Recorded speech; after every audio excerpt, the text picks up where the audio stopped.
ಮಕ್ಕಳೇ, 10ನೇ ತರಗತಿಯ ಪಾಠ ಸಂಖ್ಯೆ 1. ಪಾಠದ ಹೆಸರು ಮಾತೃಭೂಮಿ. ಕವಿತಾ है 10वीं ಕಕ್ಷಾ.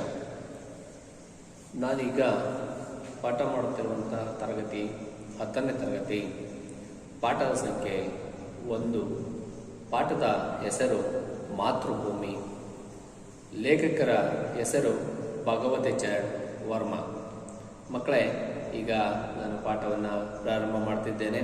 ನೀವೆಲ್ಲರೂ ಕೂಡ ಪುಸ್ತಕವನ್ನು ತೆಗೆದು ಬೆರಳನ್ನು ಇಟ್ಕೊಂಡು ಅಭ್ಯಾಸವನ್ನು ನೋಡ್ತಾ ಬರಬೇಕು. ಇಲ್ಲಿ इस कविता के द्वारा मातृभूमि की विरोचिता विशेषता का परिचय देते हुए छात्र के मन में देश प्रेम भाव जगाना चाहते हैं. बड़ा ಸರಳವಾಗಿ ಹೇಳಬೇಕಾದ್ರೆ ಇಲ್ಲಿ ಭಗವತಿ ಚರಣ್ ವರ್ಮಾಜಿ ಅವರು ಈ ಒಂದು ಪದ್ಯವನ್ನು ಭಾರತ ದೇಶದ ಒಂದು ದೇಶ ಪ್ರೇಮವನ್ನು ಇವತ್ತಿನ ವಿದ್ಯಾರ್ಥಿ ಸಮೂಹಕ್ಕೆ ಹೇಗೆ ಪರಿಚಯವನ್ನು ಮಾಡಿಕೊಡ್ಬೇಕು ಮತ್ತು ಹೇಗೆ ಅದನ್ನು ಅವರ ಮನಸ್ಸಿನ ಒಳಗಡೆ ದೇಶ ಪ್ರೇಮವನ್ನು ಬೆಳೆಸಬೇಕು ಅನ್ನೋದನ್ನು ಕುರಿತು ಇಲ್ಲಿ ಲೇಖಕರು ಭಗವತಿ ಚರಣ್ ವರ್ಮಾಜಿ ಅವರು ಪ್ರಸ್ತುತವನ್ನು ಪರಿಚಯಿಸಿಕೊಟ್ಟಿದ್ದಾರೆ. ಮಕ್ಕಳೇ, ಹಾಗಾದರೆ ನಾವೀಗ ಒಂದು ಕವಿ ಪರಿಚಯವನ್ನು ನೋಡೋಣ. ಆ ಕವಿ ಭಗವತಿ ಚರಣ್ ವರ್ಮಾಜಿ ಅವರು ಏನು ಹೇಳ್ತಾ ಹೋಗ್ತಾರೆ ಅನ್ನೋದನ್ನು ನೋಡೋಣ. ಮಕ್ಕಳೇ, ಭಗವತಿ ಚರಣ್ ವರ್ಮಾಜಿ श्री जन्म 30 अगस्त 1903 को उन्नाव जिले उत्तर प्रदेश के शेपीपुरा गांव में हुआ था. उन्होंने इलाहाबाद से BA LLB की डिग्री प्राप्त की. उन्होंने विचार और नवजीवन नामक पत्रिकाओं का संपादन किया था. आकाशवाणी के कई केंद्रों में भी सेवा की. उनके चित्रलेखा उपन्यास पर 2 भाग फिल्म निर्माण हुआ. दूसरा उपन्यास भूले बिसरे चित्र साहित्य अकादमी से पुरस्कृत है. अपने खिलौने पतन 3 वर्ष, तेड़े मेड़े रस्ते, युवराज, चूड़ उपन्यास, मेरी कहानियां, मोर्चाबंदी तथा संपूर्ण कहानियां, कहानी संग्रह, मेरे कविताएं और सविनय और एक नरज कविता का संग्रह है. मेरे नाटक विसुन और नाटक आदि अपनी अन्य लोकप्रिय और कृतियां हैं. 5 अक्टूबर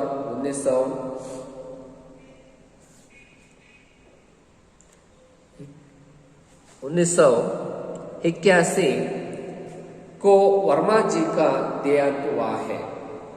ಇಲ್ಲಿ ಭಗವತಿ ಚರಣ್ ವರ್ಮಾಜಿ ಅವರ ಒಂದು ಕಾಲಾವಧಿ 1903 ರಿಂದ 1981 ತನಕ ಅವರ ಒಂದು ಕಾಲಾವಧಿ.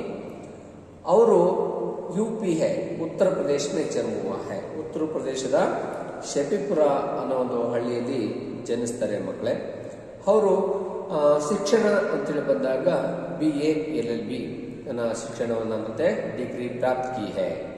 ಇವರು ಶಿಕ್ಷಣ ಹಾಗೆಯೇ ಅವರ ಒಂದು ಚಿತ್ರಲೇಖ ಉಪನ್ಯಾಸ, ಇದು ಫಿಲ್ಮ್ ಫೇರ್ ಫಿಲ್ಮ್ ನಿರ್ಮಾಣ ಆಗಿರುವಂಥ ಚಿತ್ರ ಅಂತ ಹೇಳಿದ್ರೆ ಚಿತ್ರಲೇಖ, ಈ ಒಂದು ಇದಕ್ಕೆ ಅದು ಸಿನಿಮಾ ಆಗಿದೆ.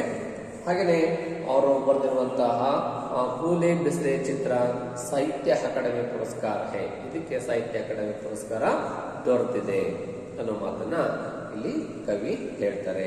ಹಾಗಾಗಿ ಅವರು 5 1981ರಲ್ಲಿ ವರ್ಮಾಜಿ ಕಾ ದೇಹಾಂತ ಹುವಾ ಹೈ ಇಷ್ಟರಲ್ಲಿ ಅವರು ದೈವಾಧೀನರಾಗ್ತಾರೆ.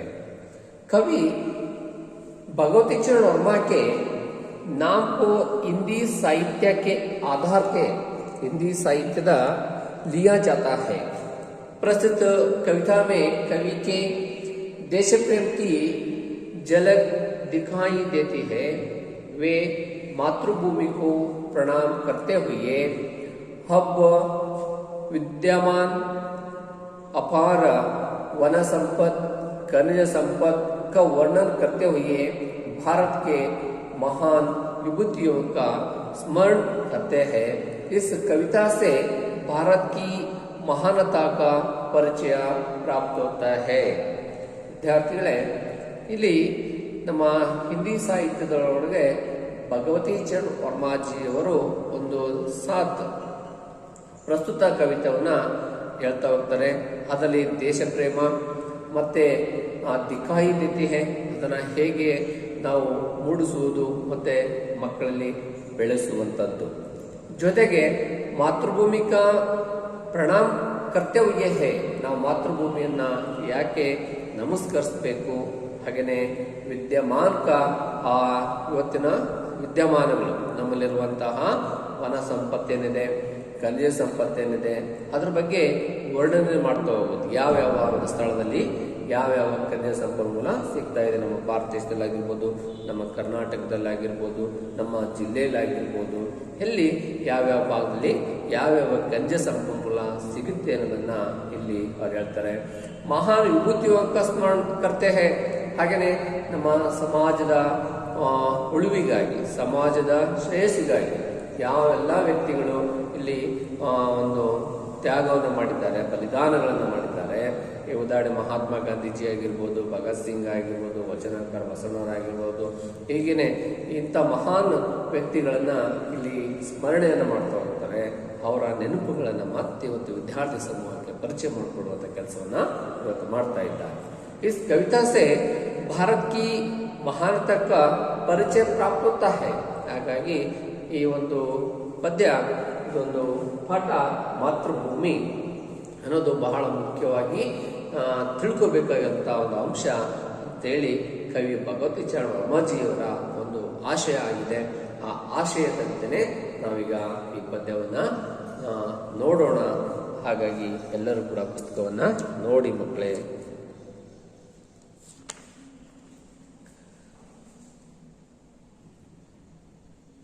मातृभूमि मातृभू शत शत बार प्रणाम, मातृभू शत शत बार प्रणाम, अमरों की जननी तुमको शत शत बार प्रणाम, अमरों की जननी तुमको शत शत बार प्रणाम, मातृभू शत शत बार प्रणाम. तेरे हुर में शाहिद गांधी बुद्ध और राम, तेरे हुर में शाहिद गांधी बुद्ध और राम, मातृभू शत शत बार प्रणाम. हरे भरे है खेत सुहाने, हरे भरे है खेत सुहाने, फल फूलों से इतवन उपवन तेरे अंदर भरा हुआ है. खनिजों का कितना व्यापक धन मुक्त हस्त तू बांट रही है, मुक्त हस्त तू बांट रही है. सुख संपत्ति धन दाम, सुख संपत्ति धन दाम, मातृभू शत शत बार प्रणाम, मातृभू शत शत बार प्रणाम. अमरों की जननी तुमको शत शत बार प्रणाम, अमरों की जननी तुमको शत शत बार प्रणाम. एक हाथ में न्याय पताका ज्ञान दीपा, दूसरे हाथ में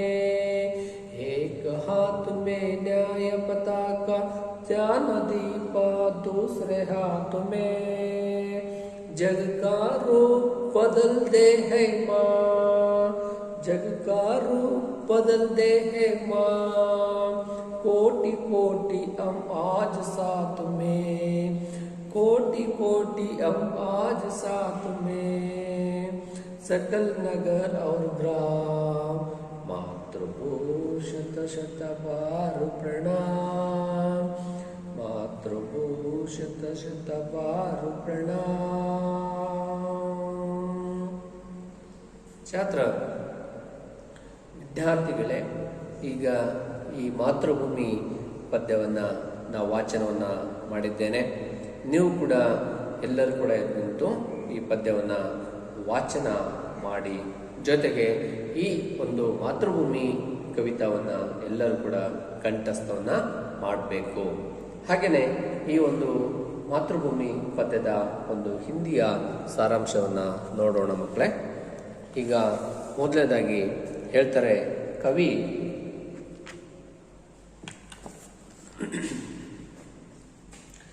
कविता भगवती चरण वर्मा जी कहते हैं। क्या कहते हैं? भगवती चरण वर्मा जी कहते हैं, तेरे मातृभूमि तेरे पवित्र धरती पर गांधी और गांधी, बुद्ध और रामा जैसे महान विभूतियों ने जन्म लिया है, जिन्होंने भारत की महान का परिचय सारे विश्व में फैलाया है।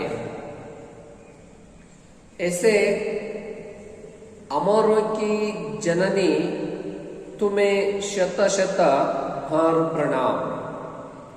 कवि वर्मा जी भारत माता की प्राकृतिक सौंदर्य का वर्णन करते हुए कहते हैं कि सुंदर हरे भरे खेत फल फूलों से सुशोभित यहाँ पवित्र भूमि भारत के वैभव को दर्शाती है। भारत की धरती में अपार खनिज संपद होने के कारण हमारे देश ऐश्वर्य लिया है।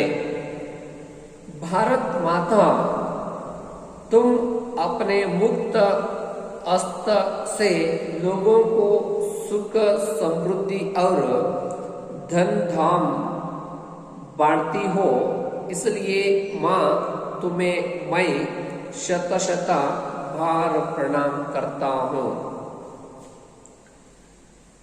हे भारत माता, करोड़ देशवासी आपके आभारी है। न्यायप्रिया होने के कारण अपने एक हाथ में ज्ञानदीपा ले रखा है, जिसकी वजह से ज्ञान रूपी प्रकाश सारे विश्व में सार्थक ज्ञान फैलाने से जगत का स्वरूप यही बहाल रहता है। भारतवासियों को है माँ आप अत्यधिक गर्व है। इस एक कारण से सभी नगरवासी और ग्रामीण पूरे जोश से जय हिंद का नारा लाते हैं। इसलिए माँ मैं आपको शत शत बार प्रणाम करता हूँ। ಮಕ್ಕಳೇ, ಇದಿಷ್ಟು ಒಂದು ಹಿಂದಿಯ ಸಾರಾಂಶವನ್ನು ಕವಿ ಇಲ್ಲಿ ಬರೆದಿರುವಂತಹ ಭಗವತಿ ಚರಣ್ ವರ್ಮಾಜಿಯವರ ಒಂದು ಆಶಯ ಆಗಿದೆ. ठीक है, समझ में आ रहा है? ಸರಿ ಇದೆ ಅಲ್ವಾ? ಎಸ್. ಈಗ ಈ ಒಂದು ಮಾತೃಭೂಮಿಯ ಸಾರಾಂಶವನ್ನು ಕನ್ನಡದಲ್ಲಿ ನೋಡ್ತಾ ಹೋಗೋಣ.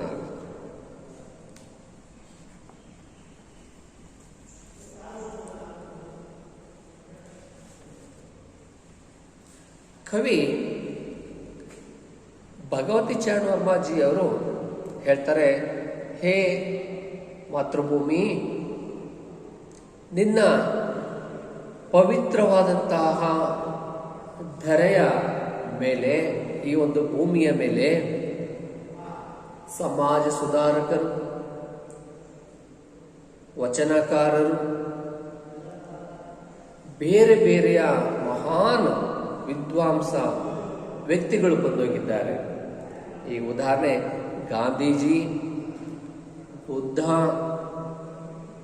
ಮತ್ತು ರಾಮ ಮತ್ತು ಅಂಬೇಡ್ಕರ್ ಮಹಾನ್ ಪುರುಷರು ಜನಿಸಿದ್ದಾರೆ. ನೋಡಿ ಮಕ್ಕಳೇ, ಈ 4 ಜನದ ಒಂದೊಂದು ಇತಿಹಾಸವನ್ನು ನಾವು ನೋಡ್ತಾ ಹೋದ್ರೆ, ಈ ಉದಾಹರಣೆ ಗಾಂಧೀಜಿ, ಮಹಾತ್ಮ ಗಾಂಧೀಜಿಯವರು ನಮ್ಮ ದೇಶಕ್ಕೆ ಕೊಟ್ಟಂಥ ಕೊಡುಗೆಗಳ ಬಗ್ಗೆ ವಿಚಾರವನ್ನು ತಿಳ್ಕೊಳ್ತಾ ಹೋದರೆ, ನಮ್ಮ ಸ್ವತಂತ್ರ ಚಳವಳಿಗೆ ಅವ್ರು ಕೊಟ್ಟಂಥ ಕೊಡುಗೆ, ತ್ಯಾಗ, ಬಲಿದಾನಗಳನ್ನು ಇವತ್ತು ನಾವು ಅನುಭವಿಸುತ್ತಿದ್ದೇವೆ. ಅದರ ಸುಖವನ್ನು ನಾವು ಅನುಭವಿಸುತ್ತಿದ್ದೇವೆ, ಅವರ ತ್ಯಾಗವನ್ನು ನಾವು ನೋಡ್ತಾ ಇದ್ದೇವೆ. ಅವರು ಬುದ್ಧನ ಬಗ್ಗೆ ಹೇಳಬೇಕಾದ್ರೆ, ನಾವು ಅವನು ಒಬ್ಬ ಮಹಾನ್ ರಾಜನ ಮಗ. ಅವನೇನು ಮಾಡ್ತಾನೆ, ಇಡೀ ಜಗತ್ತಿನ ಒಳಗಡೆ ಇರುವಂತಹ ಈ ವ್ಯವಸ್ಥೆಗಳು, ರೋಗಗಳು, ಅಜ್ಞಾನ ಇವೆಲ್ಲವನ್ನು ಕೂಡ ನೋಡ್ಬಿಟ್ಟು ಏನು ಮಾಡ್ತಾರೆ, ಇದು ಒಂದು ಈ ಸಮಾಜದ ಒಳಗಡೆ ಸರಿ ಹೋಗಬೇಕು ಅಂತೇಳ್ಬಿಟ್ಟು ಒಂದು ಬೋಧಿ ವೃಕ್ಷದ ಕೆಳಗಡೆ ಈ ಸಮಾಜದ ಒಳಿತಿಗೋಸ್ಕರ ತನ್ನ ಜೀವನವನ್ನು ತ್ಯಾಗ ಮಾಡ್ತಾರೆ, ತಪಸ್ಸಿಗೋಸ್ಕರ, ಅಹಿಂಸೆಗೋಸ್ಕರ ಅಲ್ವಾ. ಹಾಗೆ ರಾಮ ಆದರ್ಶ ಪುರುಷ ಅಂತೇಳಿ ಕರಿತೀವಿ. ಈ ಆದರ್ಶ ಪುರುಷನ ಕನಸನ್ನ ಕಂಡಂಥವ್ರು ಮಹಾತ್ಮ ಗಾಂಧೀಜಿಯವರು. ಭಾರತ ದೇಶ ರಾಮರಾಜ್ಯ ಆಗಬೇಕು, ಎಲ್ಲರೂ ಕೂಡ ಸಮಾನವಾಗಿರಬೇಕು, ಎಲ್ಲರೂ ಕೂಡ ವಿಶೇಷವಾದಂಥ ಸೌಲಭ್ಯಗಳು ಸಿಗಬೇಕು ಅನ್ನೋ ಮಾತನ್ನ, ರಾಮನ ಆದರ್ಶವನ್ನು ನಾವು ಅಯೋಧ್ಯೆಯಲ್ಲಿ ಅವನು ಆಳ್ತಿರುವಂಥ ಸಂದರ್ಭದಲ್ಲಿ ಹೇಗಿತ್ತು ಅಯೋಧ್ಯ ಅಂತೇಳಿ ಕನಸನ್ನ, ಈ ಭಾರತ ದೇಶ ಆಗಿರಬೇಕು ಅಂತೇಳಿ ಕನಸನ್ನ ಕಂಡಂಥವ್ರು ರಾಮ. ಹಾಗೆ ಮಹಾನ್ ಪುರುಷರು ಜನಿಸಿದಂತಹ ಈ ಭೂಮಿ ಇದೆಲ್ಲ ಭರತ ಭೂಮಿ, ಅದು ನಾವು ಜನಿಸಿದ್ದೇವೆ ಅಂತ ಹೇಳಿದ್ರೆ ಅದು ನಮ್ಮ ಪುಣ್ಯ. ನಾವು ಭಾರತ ಭೂಮಿಯಲ್ಲಿ ಹುಟ್ಟಿದ್ದೇವೆ ಅಂತ ಹೇಳೋದಕ್ಕೆ ನಮಗೆ ಒಂದು ಗರ್ವ ಅಂತೇಳಿ ನಾವು ಹೆಮ್ಮೆಯಿಂದ ಹೇಳ್ಕೋಬಹುದು ಮಕ್ಕಳೇ. ಇದು ಭಾರತದ ಹಿರಿಮೆಯನ್ನ ಇದೇ ಮಾಡುತ್ತೆ.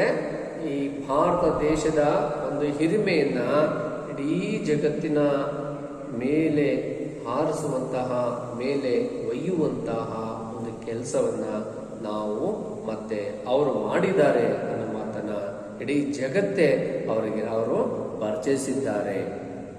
ಇಂಥ ಅಮರವಾದಂತಹ ಶ್ರೇಷ್ಠ ವ್ಯಕ್ತಿಗಳ ತಾಯ್ನಾಡು, ತಾಯಿ ನಿಮಗೆ ಶತ ನಮನಗಳು. ಎಷ್ಟು ಸಾರಿ ಹೇಳಿದ್ರು ಕೂಡ ನಿಮಗೆ ನಾವು ಅವರಿಗೆ ನಮನಗಳನ್ನು ಹೇಳಿದ್ರು ಕೂಡ ಕಮ್ಮಿ. ಯಾಕೆ ಹೇಳಿ, ಅವರು ನಮ್ಮ ಈ ಭೂಮಿಗೋಸ್ಕರ, ನಮ್ಮ ಈ ದೇಶಕ್ಕೋಸ್ಕರ ಅವರು ಮಾಡಿರುವಂಥ ಸೇವೆ ಅಪಾರ.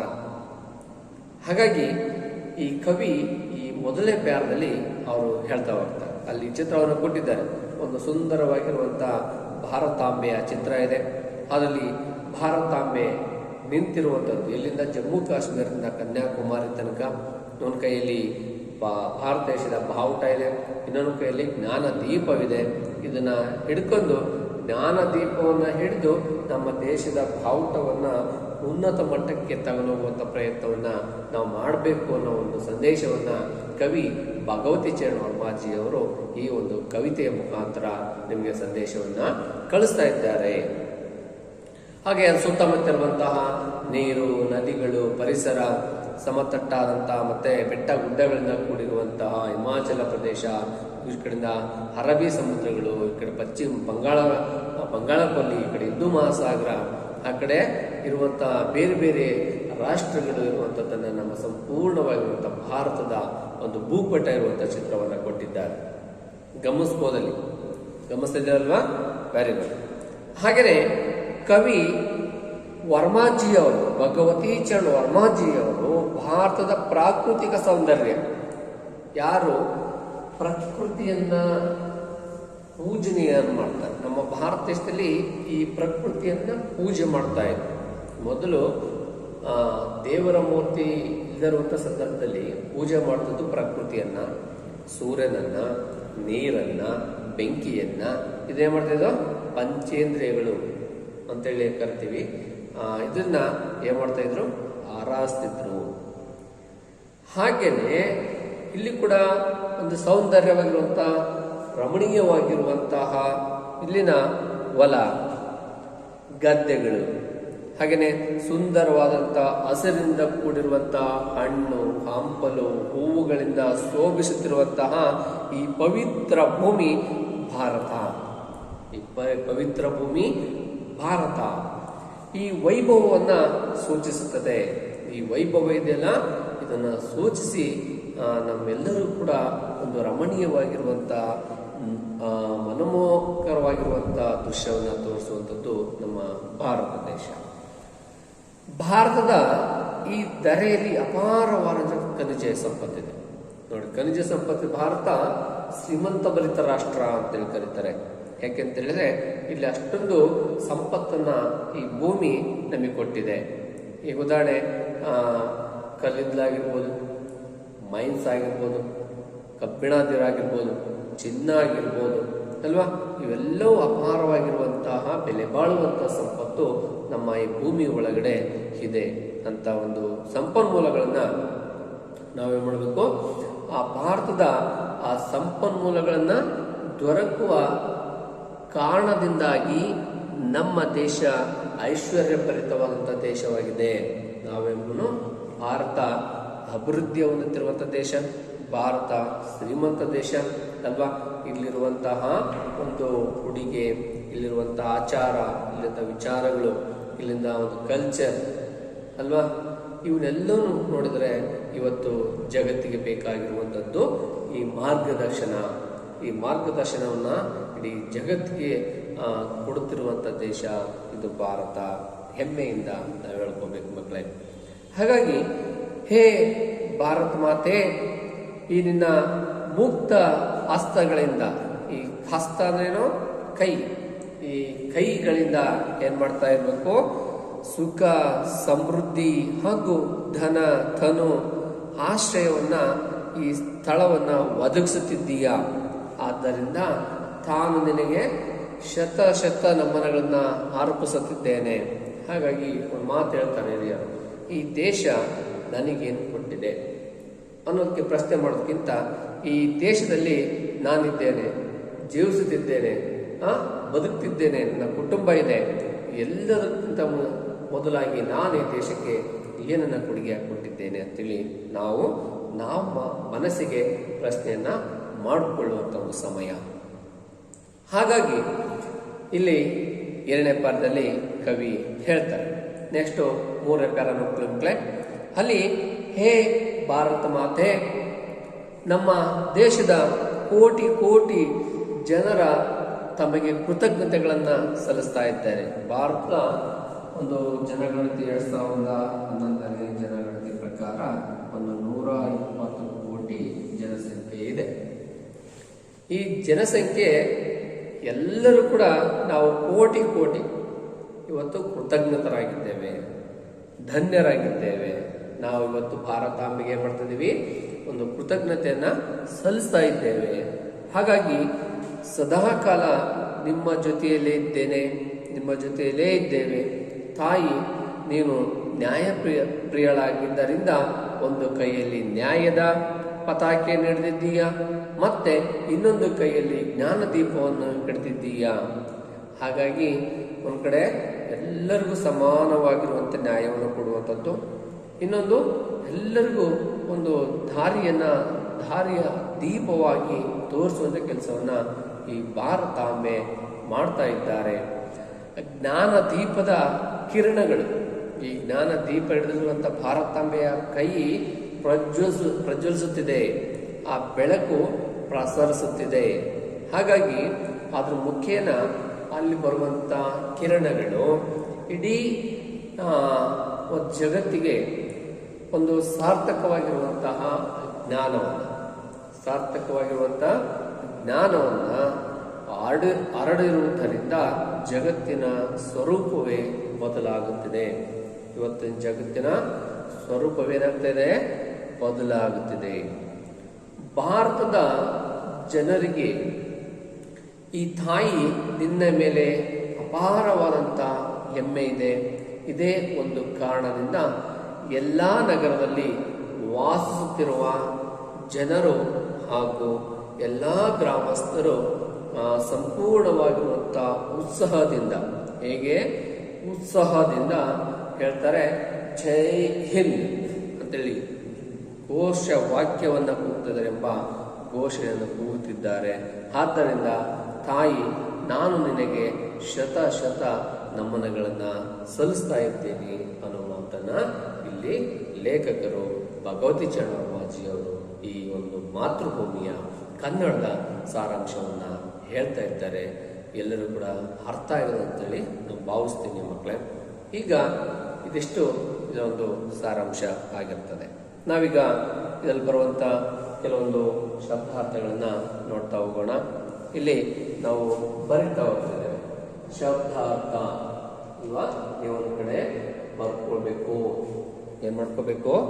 ಬರ್ಕೋಬೇಕು. ಒಂದು ಶಹೀದ್ ಅಂತ ಹೇಳಿದ್ರೆ ಮಲಗಿರುವ. ಶಹೀದ್ ಅಂದ್ರೆ ಮಲಗಿರುವ. ಅಸ್ತ ಅಂದ್ರೆ ಕೈಹಿ. ಅಸ್ತ ಅಂದ್ರೆ ಕೈಹಿ. ಧಾಮ ಮನೆ. ಉಪವನ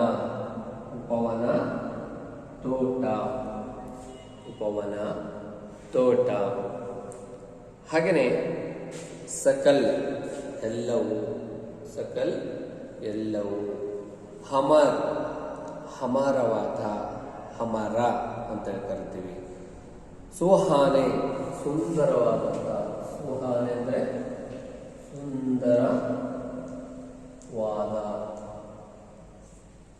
ಸುಂದರವಾದ. ಹಾಗೆಯೇ ಗೂಂಜನ್ ಅಂದ್ರೆ ಪ್ರತಿಧ್ವನಿಸು. ಗೂಂಜನ್ ಇಸ್ ಪ್ರತಿಧ್ವನಿಸು.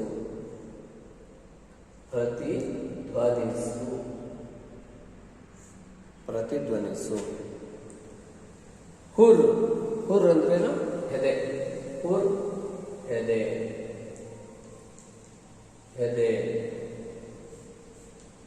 ಹುರ್ ಅಂದ್ರೆ ಹೆದೆ ಅಂತೇಳಿ ಕರಿತೀವಿ. ಹಾಗೆಯೇ ಇಲ್ಲಿ ಬರುವಂತ ಇಲ್ಲಿಗೆ ಇಷ್ಟು ಶಬ್ದಾರ್ಥಗಳು ಇದ್ದಾವೆ ಮಕ್ಕಳೇ. ಇದಿಷ್ಟು ಶಬ್ದಾರ್ಥಗಳನ್ನ ಒಂದ್ ಕಡೆ ಬರೆದುಕೊಳ್ಬೇಕು ಅಲ್ವಾ. ನೆಕ್ಸ್ಟು ಕೆಲವೊಂದು ಬರುವಂತಹ ಅನುರೂಪತಗಳು ಅಂತೇಳಿ ನಾವೇನು ಕರಿತೀವಿ. ಅನುರೂಪತಗಳು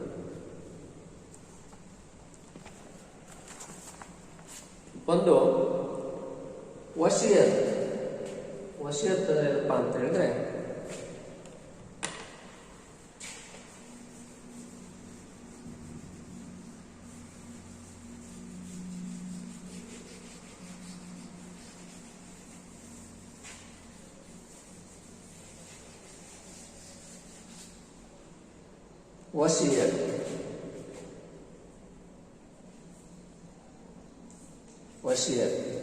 ವಶಿಯತ್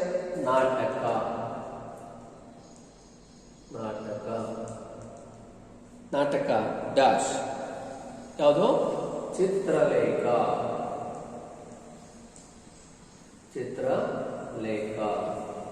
ಅಲ್ವಾ. ಹಾಗೇನೆ ಶತ